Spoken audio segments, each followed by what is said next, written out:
Well, in a recent issue of the New York Times Magazine, Noah Feldman, who's an interesting and informed commentator on international issues, asked the question, what if the United States were at war during a presidential election and none of the candidates wanted to talk about it? He detailed that the questions that one could ask a presidential candidate can be detailed with some precision. He said, they begin with the issue of how to interpret the comparative reduction in violence since the surge of United States troops began nearly a year ago. Does the decrease show that more troops on the ground were necessary to impose effective control over territory and persuade insurgents to back down? Or is it the reduced violence a sign that instead the prospect of an imminent U.S. withdrawal has made Iraqis more hesitant to foment a civil war from which the United States will not save them? There's also the question of what further improvements are possible. And he goes on and raises some of these questions, and I think this is a question and a discussion that is very important for us as in our efforts to become an informed citizenry. Adam Fife spent the last 6 months in Iraq as a senior strategist and communications advisor, working closely with multinational Force Iraq senior leadership and the government of Iraq on strategic communication and policy issues. Adam Fife is the founder of a strategic communications firm and has previously taught political science and international area studies courses at Brigham Young University, including the Islam and Politics course and the Arab-Israeli conflict. He received a BA in International Studies from BYU and is completing his MA in Political Science Middle Eastern Studies from the University of Utah. He and his wife Megan are the parents of 2 boys, Brigham and Jackson, and they are actually on their way out of town this week, moving to Washington, D.C., where Adam will be taking a new position and have new opportunities to be involved in these kinds of issues and topics. We're very pleased that in the line of packing and moving up that he was able to make time for us today to talk a little bit about his experience in Iraq and his title today, Iraq, Why the Surge Worked. Please join me in welcoming Adam Fife.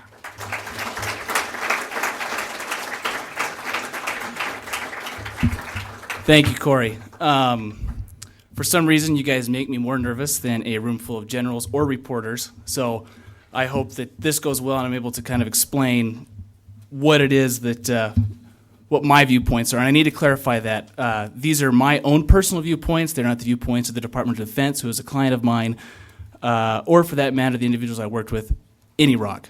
These are personal viewpoints, things that I gathered over the last 6 months as I was there.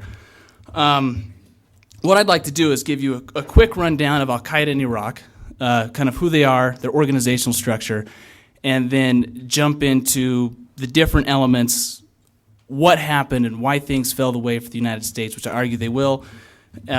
So to begin, and you've all had a chance to kind of look at this, Al-Qaeda Iraq, led by Abu Ayyub al-Masri, an Egyptian. And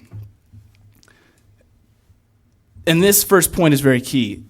Al-Qaeda leaders view Iraq as kind of a first step, a stepping stone. Okay, the foreign leadership views Iraq as the beginning of a caliphate, assuming they can take it. The majority of the leadership is foreign. 90% of suicide bombers are foreign-born, and I think most of you are very well aware of their ideology. Let's see if I can remember how to do this. Oh, there we go. One thing which I think most of us aren't aware of is the actual organizational structure of Al-Qaeda. They're not just an organization thrown together in a garage that just kind of wanders around and does things as they feel. Within Iraq, they're very well organized. I've just grabbed one slide that just shows the organization of their media and propaganda arms. Each cell or group has a propaganda media arm. They post things on the internet. They have flyers. They are very active in what we call information operations with the citizenry within Iraq. And that worked very well for them the first few years. It began to become more difficult for them to convince Iraqis that they were there for them and for their cause as they grew more violent. So one of these days, look at this clicker down. There we go. So what I want to do is look here, first of all, at Al-Qaeda in Iraq situation in December 2006, so pre-surge. If you notice, dark red is where they were. They existed, and they actually controlled those areas. These light red, pink areas are what we call areas of influence. They were present in one way or another, or were active in either their information operations, their propaganda, or were slowly infiltrating their way in. If you'll notice, in the south, they're not present, primarily because of the Shiite presence in the south. They were not welcome at all. They tried a couple times and were kicked out immediately. Things started to break our way in November of 2006 when we got a military emir and captured on him what was described as the Battle of Baghdad. And what he does here is he describes AQI's plan, Al-Qaeda Iraq's plan, to take Baghdad. And the whole idea was to take the belts around Baghdad and kind of choke Baghdad off and then work their way in. And Baghdad became the battle as the surge came into force, because that's where Al-Qaeda had truly entrenched themselves. By the end of 2006, and we'll talk about this in a bit, Anbar citizenry was in revolt against AQI. The revolt against AQI had begun, and so Baghdad became the focus. Let's see if I can remember which one. There we go. Now, what we have here is this was a map that we captured on a laptop from an Al-Qaeda operative, and this shows how they viewed themselves in Iraq in March of 2006. So once again, pre-surge levels. All of this is areas that they said they essentially controlled. If you'll notice, and this is like a battle update report for the week. So they will look at where they downed a helicopter, where they fired missiles, where they started refinery fires, essentially high-profile attacks. And a key thing to remember here, the reason they do this is in Iraq, there is a competition for funding in between the different cells of Al-Qaeda. And the way that they get increased funding is by launching high-profile attacks, which are considered car bombs, suicide bombers, anything that hits coalition and Iraqi security forces. And as they launch higher-profile attacks, inflict more casualties, it's easier for them to get money from Abu Ayyub al-Masri, who controls all funding that comes in from outside of the country. So what began to happen is the way that Al-Qaeda gained influence over populations was through intimidation, extortion, kidnapping, etc.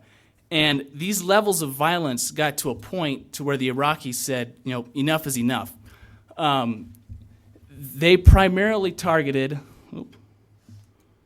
I'm going to get this down. Okay, so they primarily targeted citizenry. They claimed to target security forces, but their highest profile attacks killed Iraqi citizens. And as they occupied areas, they set up their own form of governance. This right here is just a letter from Al-Qaeda Iraq, and this was actually in Diyala, that authorizes the killing of Iraqi citizens as apostates. So if they're not actively fighting against coalition and Iraqi security forces, they're apostates, and therefore it is religiously justifiable to kill them and target them. Having a really hard time with this.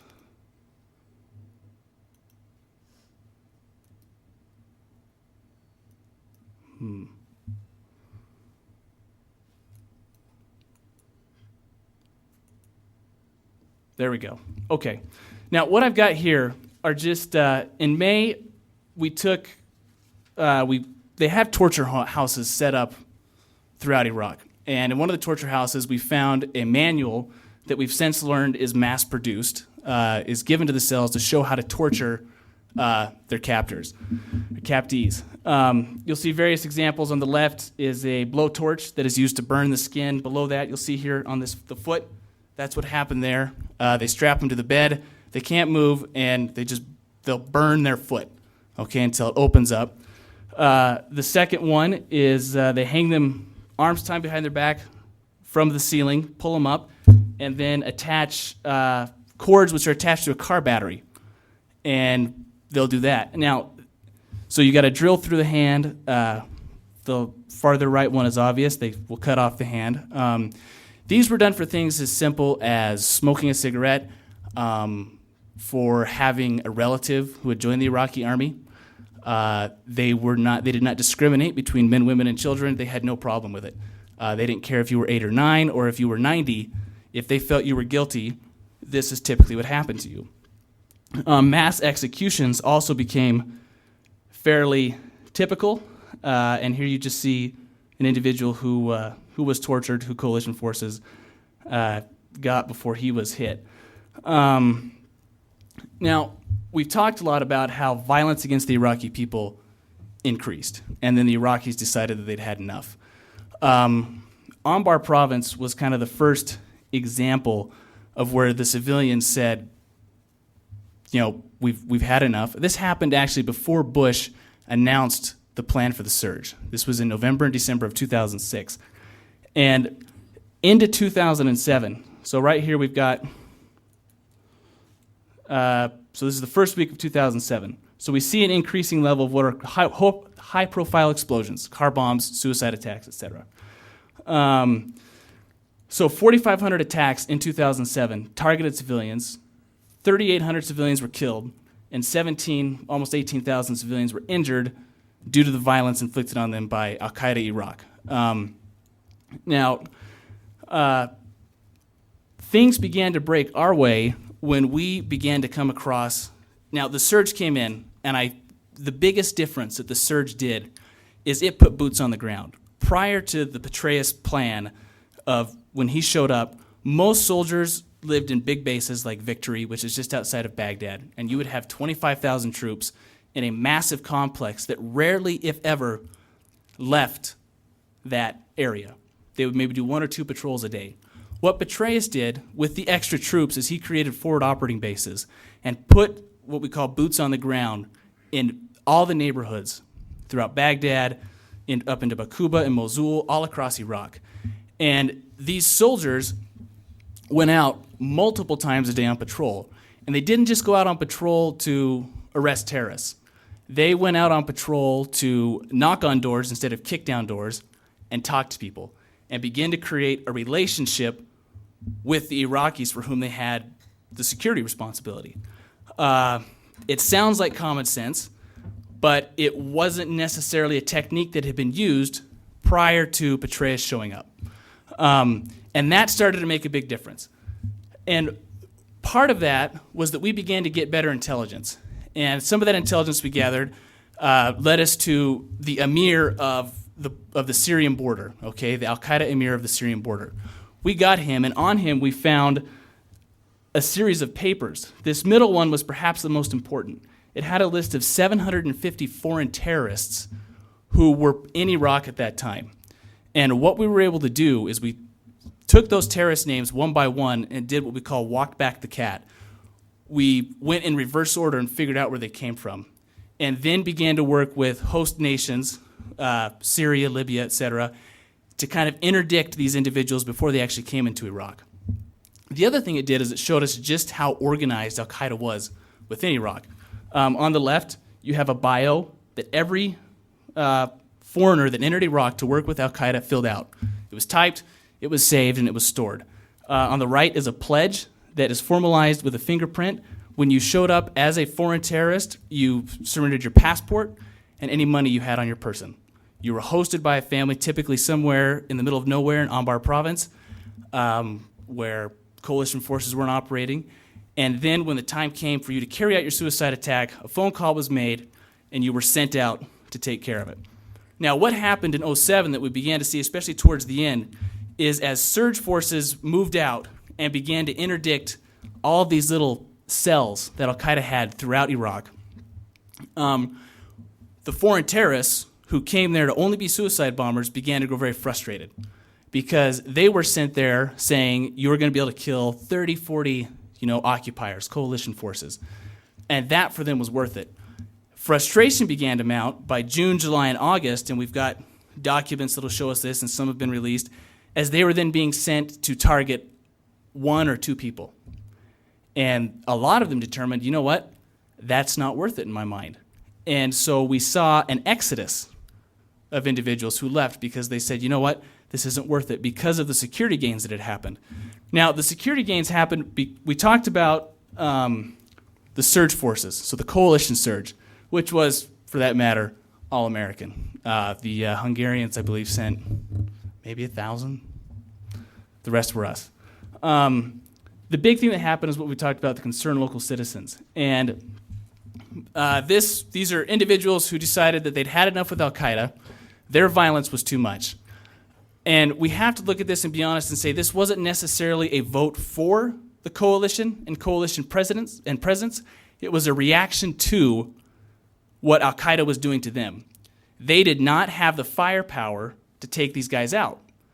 So they created what I call an alliance of convenience with coalition forces and said, okay, we know who these guys are. We'll provide you the intelligence. You let us essentially guard our neighborhood, and we'll let you guys take these guys out. And that's what happened. It started in Anbar, and by the middle of last year, it kind of began to spread like wildfire. Up till now, there are around 80,000 what we call concerned local citizens. They do not participate in offensive operations, so they don't go out and conduct raids. They man checkpoints. That's all they do. They wear an orange safety belt, and they have an AK-47. They don't even have a uniform. They're locals. And why that has worked so well is because they're locals, they know who belongs there, and they know who doesn't. So as individuals pass through the checkpoint, they're either able to stop them right there, or they're able to trail them and then let coalition forces know that someone's in the neighborhood who's not supposed to be there. And it has also worked as a bridging function between Iraqis who want to join security forces, but there is still not enough room in training camps for them to do so. There tends to be a misconception that all concerned local citizens are going to join Iraqi security forces. That is not necessarily the case.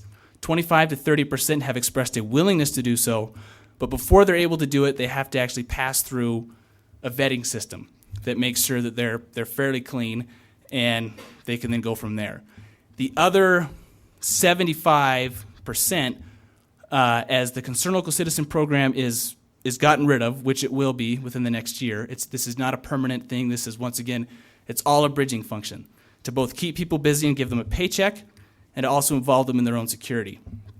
The other individuals who have joined the Concerned Local Citizens will then be put into job training programs. And the government of Iraq and the State Department have created a joint program and have built and founded schools that will train these individuals in trades that are necessary to help rebuild Iraq. So the next one that I don't think it's enough mentioned in the media, is the Iraqi security forces had a surge of their own.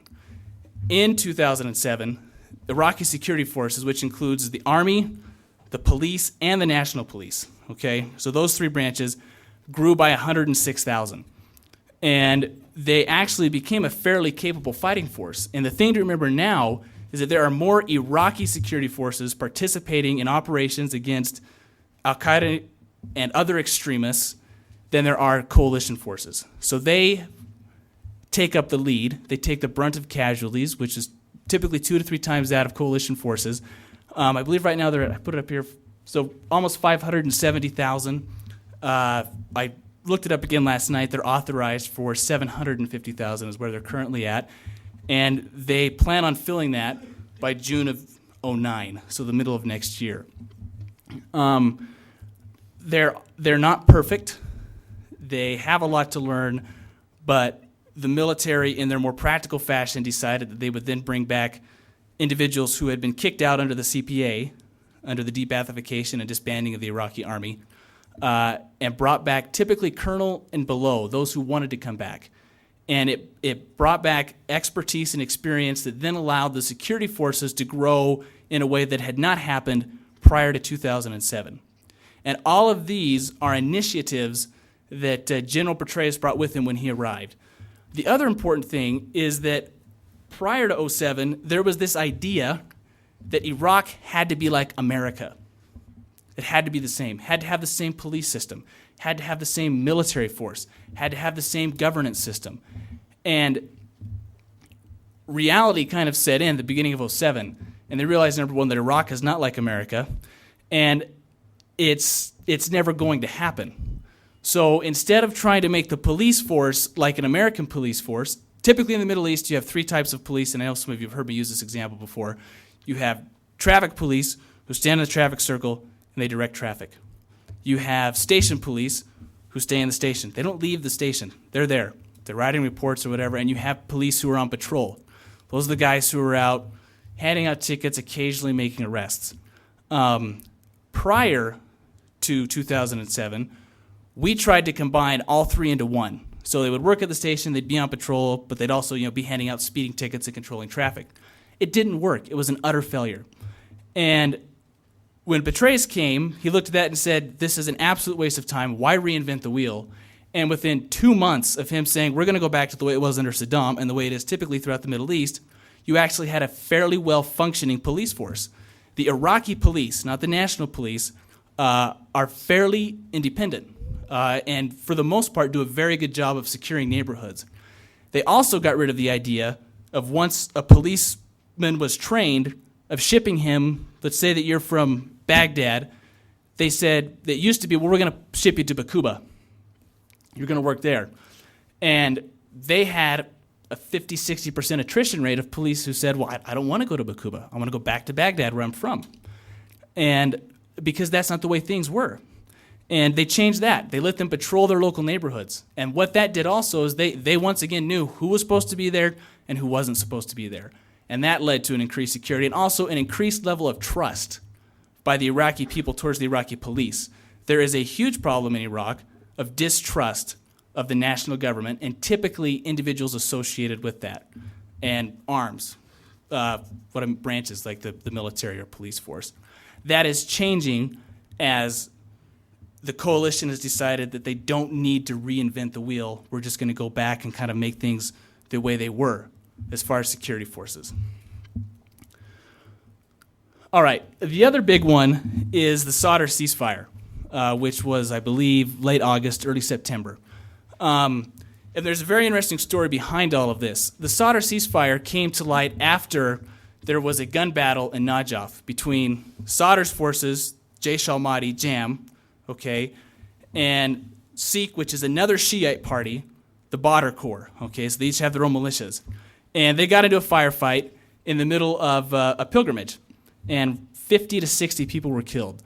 And there was outrage on the part of Iraqis, Shiite Iraqis, who said, what are you doing? Because they put pilgrims in the middle of the crossfire. And that was the majority of the casualties. And so through back channels, the military found out that Sadr was contemplating a ceasefire, that he was thinking about it because the backlash had been so great that he thought that was the only way he was going to be able to do it. The military caught wind of the fact that Sadr was seriously contemplating a ceasefire, and once again, within 3 hours, which is the fastest I've ever seen the military work. This would have taken 3 weeks at any other time. They put out a statement that said, we would like to congratulate Muqtada al-Sadr for his willingness to declare a ceasefire for the time period of 6 months. And what they did is they kind of backed him into a corner. Because as soon as that went out, pan-Arab and Iraqi media jumped all over it. And it was everywhere. And so he didn't come out and dispute it. He had a spokesman come out and say, yes, we are declaring a unilateral ceasefire. So Jaish al-Mahdi, JAM, you're not going to attack coalition forces, you're not going to attack Iraqi security forces, and we're not going to attack rival Shiite groups. And this has actually worked out very well for Sadr. Because what it has done is Sadr has been able to see who is actually loyal to him, which is honestly all he cares about. So anybody who is affiliated with JAM and who is going out attacking individuals, there was a green light from Sadr to allow coalition forces to take these guys out. And that's what has happened. And since he's not having to worry about retaliation from coalition forces, Sadr's focus has now turned to politics and his own religious education. And it's more than likely that he will extend the ceasefire for another 6 months. And from a personal experience, I can say prior to the ceasefire, in the green zone, we were getting hit with roughly 20 to 30 to 35 mortars a day in the green zone. Literally within a week of the ceasefire, they literally stopped. We had one attack on Thanksgiving, and we'd have random rockets that would just fly over every now and again. But it wasn't a constant barrage, which it had been. And most of them came from Sadr City, which was just north of the green zone. So this was a big deal because coalition forces no longer had to worry about Sadr. They worried about what they called rogue elements and Al-Qaeda. So it removed a big part of the security issue for coalition forces. What this is essentially is what the surge did to kind of collapse in on Al-Qaeda Iraq, which became the focus of the surge. And we've talked about a lot of it, but some of it too, as security improved, economic development became a big part of what was happening. And we'll talk about that in a second. But so this is kind of what happened, and the idea was to essentially choke off Al-Qaeda from the top down. And it started to work. The majority of cells within Iraq are now on their third or fourth generation of leadership in the last 6 months.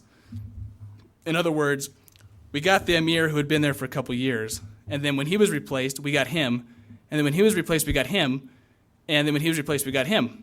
So the level and ability of leadership has decreased, okay? Hence, the effectiveness of operations and the ability to carry out attacks has gone down in proportion to that. Now, they still maintain the ability to carry out these high-profile attacks, which we'll see. You'll see the suicide bomber. You'll see the car bomb. But that has become essentially the only way that they're able to now inflict damage on Iraqis, because very rarely are they able to do anything against coalition and security forces. So those who are suffering the brunt of Al-Qaeda's attacks are actually Iraqi civilians. So now, with everything we talked about, in December of 2007, this is what Al-Qaeda looked like in December. So if we remember the map from a year ago, they were all over the place. Baghdad has, for the most part, actually been cleared. They're to the south a little bit. They're no longer in Fallujah and Ramadi. You know, Anbar, which we all read about in the media, has essentially been cleared out of Al-Qaeda. And where they've moved now is the Diyala River Valley, right here, outside of Bakuba, and then Mosul.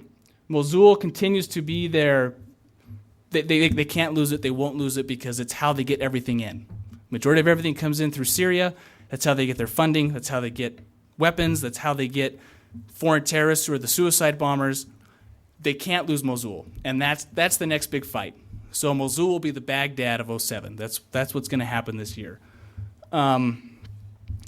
So I would argue that security has improved. Now, just because security has improved does not mean that we are now free and clear.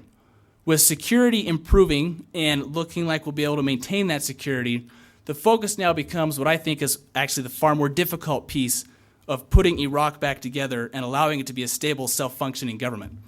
And the first one is the economy. As security improves, as people become less worried about staying alive, they become a lot more worried about providing for their families. And the economy in Iraq has been destroyed. And not just because of the last 6 years that we've been there, 5 years, but also because of the sanctions. So from 91 on, Baghdad and Iraq has been suffocated. Nothing has come in. There has been no improvement on infrastructure. Nothing really happened. And the coalition has tried to rebuild since they started, but with the horrible security, everything they built was destroyed. Okay? If they put up a new medical clinic, you give it 2 weeks, and someone was going to park a car bomb in front of it and destroy what had been done. If we build a new oil pipeline that allows oil, which is the only source of revenue that Iraq currently has, viable source of revenue, if we build or repair a pipeline from, trying to remember, but from Baghdad out up into Turkey, that's also going to be hit. That is no longer the case. The Iraqi security forces have created a separate force, which is the Oil Infrastructure Defense Program. And they've got individuals who are solely dedicated to protecting the pipeline. And as a result, the last 6 months of 2007, they were able to average about 2.25 million barrels per day of refined oil being exported, which was big. And has begun to create a consistent revenue stream for Iraq. Now, it does not even begin to approach the level of money needed to actually fully rebuild Iraq or provide the jobs that are necessary. But the pieces are now in place to allow that to happen. But the only way that's going to happen is if security is maintained and is stable. The other challenge that we all read about in the media is national governments, the government of Iraq. Polls show that roughly 30 to 35% of Iraqis actually trust the central government. They're not big fans because a lot of things have happened in the past. But what we do see happening is on the provincial level, on the local levels, is they are putting people forward who they think are worthy and capable to be able to lead Iraq. That's why elections will become so key, because the future leaders of Iraq will come from these provincial areas. And there will be a very interesting power struggle. I have no idea how it will play out, but we'll see. This will be a true test of the quote-unquote democracy in Iraq. The other big challenge we see is inter-Shia fighting. It has become much less sectarian and much more focused on a struggle for power within the Shiite groups. Okay, this fighting takes place in the Council of Representatives. It also takes place on the streets. So that is a big deal. This other one that I put up here, special groups. This refers to Iranian-backed and Iranian-trained. They're not necessarily special forces, but they're highly trained and highly capable. And they have begun to target, they've consistently targeted for the last 2 years, coalition and Iraqi security forces. And typically what happens is they handpick Iraqis, send them back to Iran, and this is the Quds Force, the Iranian Revolutionary Guard. They are trained in Iran and then sent back. And they then create their own cell. They are provided funding, they are provided weapons, and they essentially function alone. They do not necessarily receive orders from Iran, okay? We're murky on how that whole thing works, but they are Iranian-backed. And the next one, I would say, with that is Iran itself. I think many political scientists would argue that Iran is overplaying its hand in Iraq. I would agree with that. But they are still a huge destabilizing factor within Iraq, and would be if essentially security forces, American coalition security forces, were to withdraw quickly. It would create a power vacuum, one which I am confident Iran would attempt to fill as quickly as possible. And they've done everything they can to provide them that capability if that situation occurs. They are heavily involved in Iraq, regardless of what they say. There's just a lot of things out there that show us that they have a lot to do with the instabilities that we continue to see. So with that, I would say that obviously things aren't perfect. It's still a war zone, but things have improved greatly. And I would argue that you really can't deny that. There is a tangible feeling from Iraqis, from having lived there, of the improving security. And they'll admit it. But the focus now becomes getting these individuals jobs. And they're working hard to do that, but that's going to be the challenge. And if jobs cannot be provided, if the economy cannot improve, then we will probably see a return to what Iraq has been for the last 3 years. So that's the new challenge. And with that, I'll open up to questions.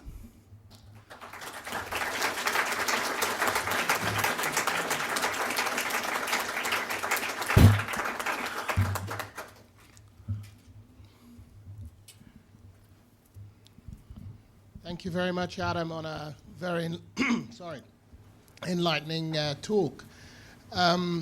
Whilst I was cheered by some of what you said, I still feel that I have major concerns as well, because I think there are certain key issues that yet remain to be dealt with. And the first thing is that, in effect, what you have done in Iraq, I don't mean you personally, but what Petraeus has done in Iraq, is re-engage the Sunnis old guard, previous members who were benefiting from the regime, which you could raise the question and say, well, why didn't we do that in the first place? But that's neither here nor there.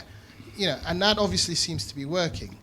But then you also said that this is a temporary thing. This is a temporary measure, and that somehow, we'll, in a year or two's time, once we've kind of stimulated the economy, we'll be able to dismantle all this and we'll be able to replace it with job, workplace placements and things like that.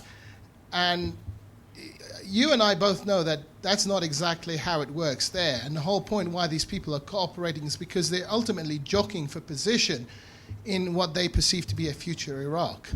So I think if the US government thinks this is some sort of short-term kind of dealing with the enemy and then we'll get out and we'll kind of replace something else, then they'll only be repeating the previous mistakes they made, which have cost so many thousands of lives, both Iraqi, American, and billions of dollars.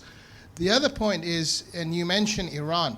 Now, I agree with you in that, the presence of the US has created a door for Iran to come into Iraq, which had been closed to it for a very long time.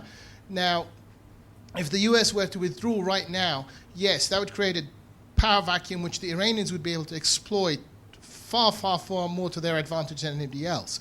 But also, I think the US and the US presence in Iraq has marginalized the rest of the Arab world, which could, if encouraged and encouraged appropriately, to fill in that power vacuum so that when the US forces withdraw, and that they must do, otherwise Iraq will never be stabilized, really and truly, then they could walk in and basically fill that power vacuum and reduce and restrict Iran's influence. And I don't see any kind of real sort of development or movement towards that side. Now, maybe a future US administration might kind of think more proactively in that sense. But under the current circumstances and with what you've given a very short-term kind of breathing space, little tiny plaster on a huge festering, gaping wound. And if really the serious core issues are not tackled much more proactively and much more aggressively, then I think this will only last for a little while and it'll go back to what it was. Okay, yeah. What do you think? Let me respond to that, because there's a lot that I didn't touch on, and there's a lot that goes on behind the scenes that we don't see about or read about. We actively engage the Shiite population. There is an organization within Multinational Force Iraq called the Force Strategic Engagement Cell, and all they do is talk to people, leaders who perhaps are on a blacklist, who we think, we can't have any public affiliation with them. But there is an active engagement and active discussion that goes on with pretty much all members, and I wouldn't say that they're propping up old Sunnis, i.e. high-level Baathists, but more of the mid-level technocrats that are kind of, that they're beginning to use, because they're the ones who honestly have the expertise to actually come back and begin to run these different ministries and factories as they begin to be restored. But there is an active engagement for both the Shiites and the Sunni. Okay. Now, in regards to, and I'll try to touch on all your points, but I probably won't remember them all. But the other one that I would touch on is the idea that it's a short-term solution. The military is very realistic in their approach, and we have to make the separation between the military and the U.S. government. The military has what they would consider more of a long-term stabilizing plan. They do not want to leave it, half-fixed. They would like to get things to where it can actually take care of itself, so that when they pull out, Iran doesn't try to come in, and the Saudis try to come in, and we begin to see a different power struggle. Where that's going, I have no idea. They are making their plans based on three different assumptions. Things get worse, things stay the same, or things get better. And they are contingency planning as much as is possible. But like you said, it's an extremely complex situation, and I don't know that there's a lot more that can be done. It's a huge improvement over the last 4 years, and the hope is that it continues to stay that way for however long. Yeah.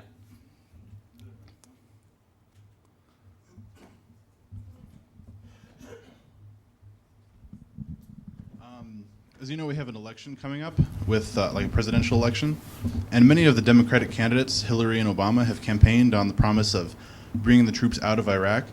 If either of them are elected to become the next president of the United States, what do you think will happen in the next 5 years?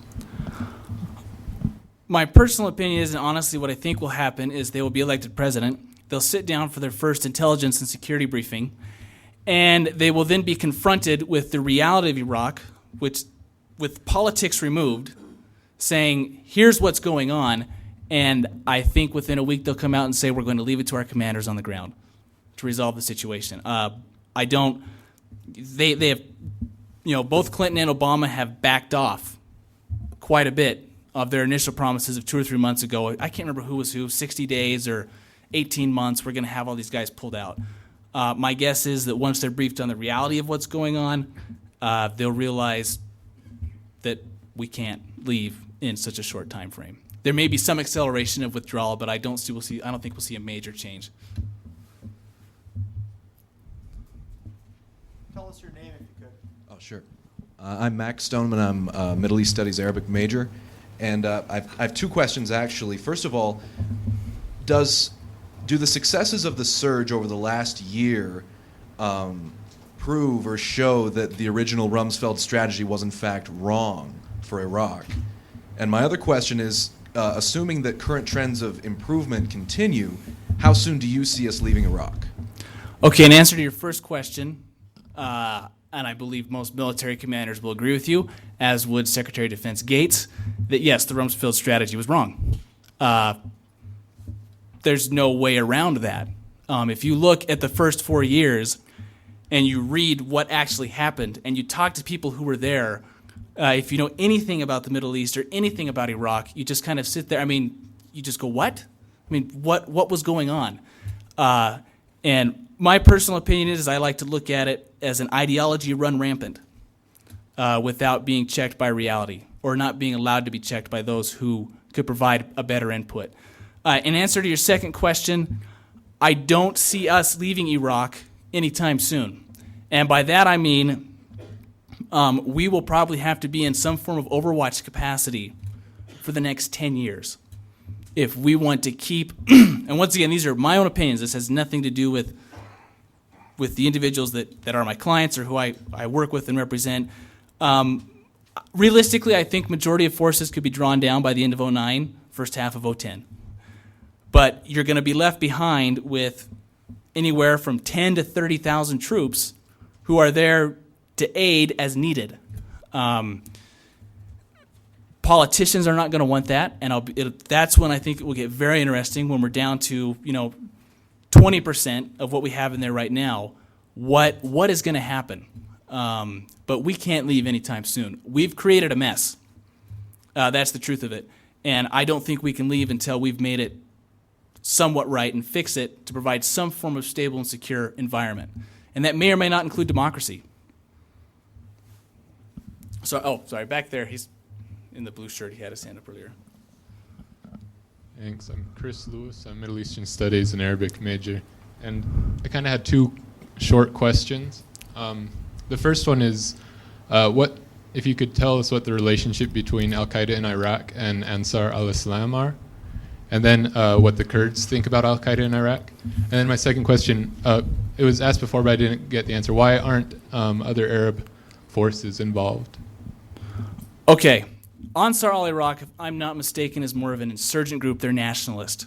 Okay. Al-Qaeda is the international worldview. Ansar al-Iraq is, all they care about is Iraq. They don't go beyond the borders. Relation between the Kurds and Al-Qaeda Iraq, if you'll notice, and it's always been that way, if I can go back, they've really never been there because the Kurds didn't welcome them, and they knew they weren't going to be welcomed there. So they never really tried to get in up there. So was there another part that I'm forgetting? That's, I don't really know if I have an answer to that. I don't know how much, and that goes back to what Amr said of how much outreach has actually been going out to the Pan-Arab region of involving them. And that is an excellent point and something that definitely needs to be considered, is what is their involvement going to be? But the other question is do Iraqis want other Arab forces in Iraq? And my guess is no. But yeah, there are advisors. There are so many different capacities and ways to facilitate it. So right here. I'm Ryan Allgood. I'm a Middle Eastern Studies and Arabic major. My question has to do with the relationship now now that security gains have been made. What role is the State Department playing in Iraq? And I'm not sure if you are aware. No, I work with the State Department every day, and I would say that a lot of they are handcuffed to some extent because what the State Department needs is funding. And they have not received funding since 2004. There's not been an increase of funds. They've got a lot of great ideas, but a lot of those ideas can't be implemented because they quite simply don't have the money. And a lot of times the Department of Defense will kick them some money through the back channels to allow them to start up certain programs. But it also depends on who you talk to and who's over there. There still continues to be a more archaic form of what diplomacy and country building is. A lot of them tend to think that you can do that sitting in the Republican palace, never leaving. And that doesn't work so well, which has been the genius behind these provincial reconstruction teams, who are going to be the key and the building blocks for really allowing Iraq to kind of take that next step. So.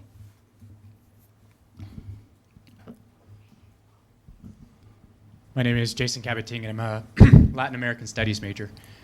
What have you been doing, or not you, but what's been done to prevent terrorists from infiltrating the Iraqi army, the police, and these local concerned citizens groups you discussed? As far as concerned local citizens are concerned, they don't infiltrate them, because if they infiltrate them, they kill them.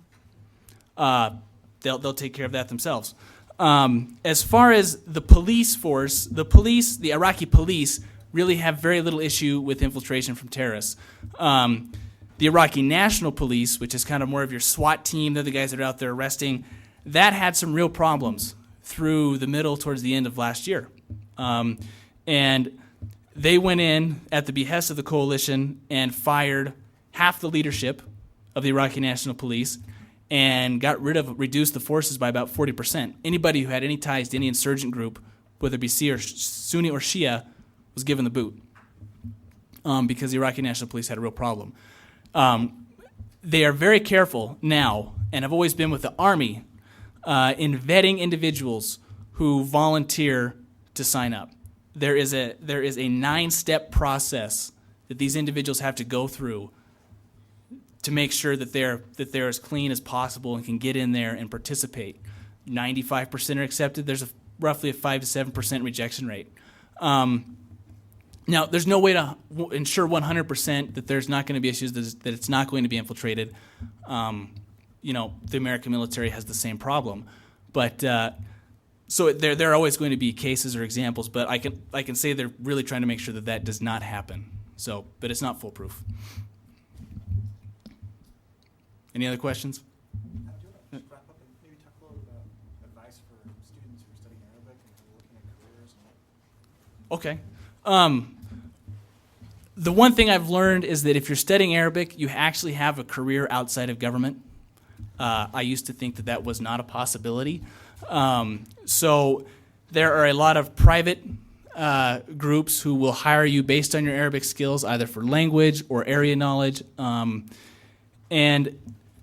the one thing I would say is having a master's degree or PhD makes you far more marketable than just a bachelor's degree. You're going to have a lot harder time kind of cracking that door if you just have the bachelor's degree. But there are a lot of opportunities out there for you. I mean, now's the time to study Arabic and have that Middle East studies background. Government's a great way to go. I worked with the government extensively, and there are some phenomenal people that are associated with them. But government sometimes can be difficult, and if you can't get in that route, then the private industry is always another way to go. So there are a lot of career opportunities. Yeah, that's what I'd say. I think there was just one more question, and we'll wrap it up. Sorry, thanks. My name is Philip Manwaring. I'm an econ anthropology major. And I just had a question. The general premise seemed to be that the surge worked. And then we detailed 3 things: the Sadr ceasefire, the Iraqi involvement, and the increased security from the Iraq forces doing things kind of the way they originally had done them before. So how could the success be attributed to the increase in the U.S. forces when it seems to be more based on other things that just kind of happened at the same time? Because the increase in U.S. forces provided that initial security, which was necessary for them to realize, because it used to be, because of the fewer forces, we'd go into a neighborhood, we'd clear it out, and then we'd leave. And as soon as we left, they'd come right back. So we'd go back 6 or 7. I mean, we had to clear Fallujah twice in 04 and 06, because we'd go in there, we'd clear it out, and then we'd pull back. And within 2 or 3 weeks, everyone that had left was back. And so by putting those boots on the ground, we would go into a neighborhood, we'd clear a neighborhood, and then we'd stay. And not only would we stay, we'd start looking at redevelopment projects. One in the neighborhood needs to be improved. And what that then did is it showed these concerned local citizens groups who came up, they realized that they were not necessarily risking their lives by saying, okay, I'm going to work with the coalition. And it allowed the Iraqi security forces to then come in and backfill where the surge troops had gone and cleared areas. So if we couldn't necessarily stay there to provide the security, the Iraqi security forces came in initially and through the end of 07 and backfilled and provided that security, so which had not been done prior to 2007. So